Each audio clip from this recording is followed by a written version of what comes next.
Hey guys, thanks for tuning in to another video on ForgottenWeapons.com. Today, we have the opportunity to actually shoot a few rounds through this Cameron-Yaggi Springfield 1903 trench rifle rig, device, setup thing.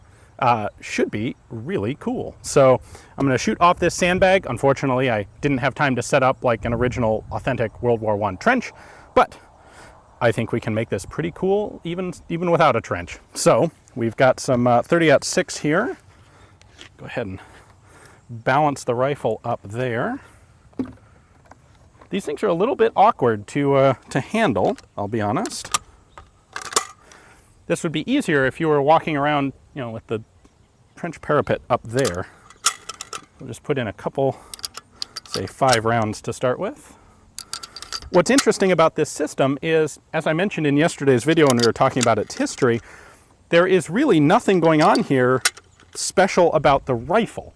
The Ordnance Department didn't want this rifle to be modified in any way if they were going to adopt the system, which they didn't. But as a result, I don't think there's really anything that potentially can go wrong shooting this. We have a very stout mechanism. It's a 1903 Springfield rifle. Nothing's going to go wrong there.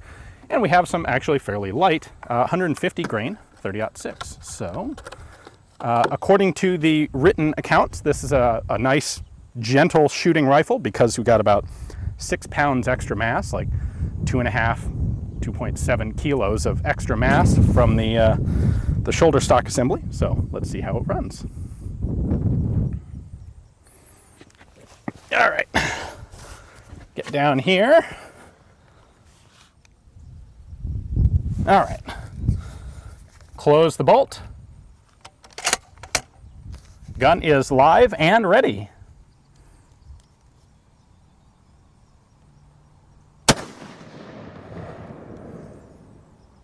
Okay, that's a little more than just a gentle push. That really did jump the rifle up on the sandbag.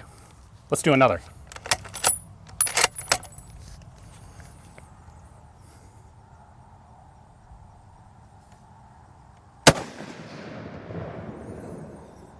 Yeah, and that idea that the scope actually goes forward, that's not really, strictly speaking, true. The scope does come back. That's why you wear eyeglasses.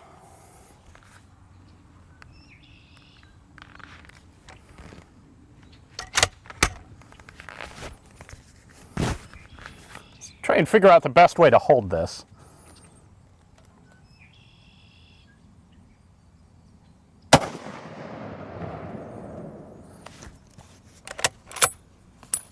The leverage from the recoil really does cause this thing to jump around a fair amount. I've got a nice scratch on my glasses from it.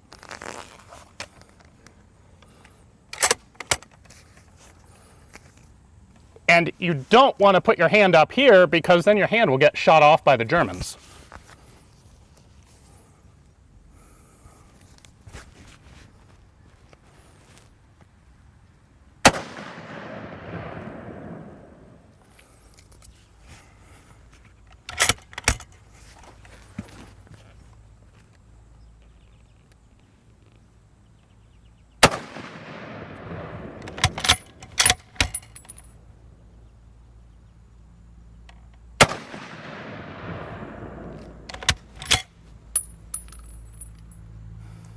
Well, that is a pretty cool experience.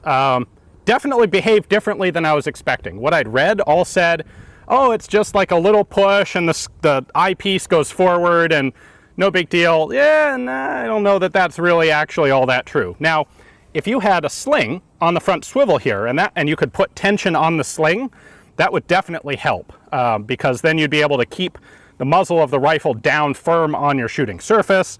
But boy, I would not want to get my eye up close to that scope without having some sort of shooting eyeglasses on. In fact, I've got a whole series of scratches on my glasses now from that. We'll have to replace those glasses, but that's a small price to pay for getting a chance to shoot one of these very cool Cameron-Yaggi trench rifle setups. Now, of course, this is coming up for sale at Rock Island, so if you're interested in owning it yourself, build your own World War I recreation trench setup at home and practice your sniping skills there.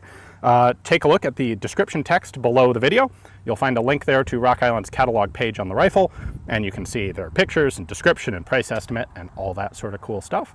Place a bid right there on the website, or live at the auction, or over the phone. Thanks for watching.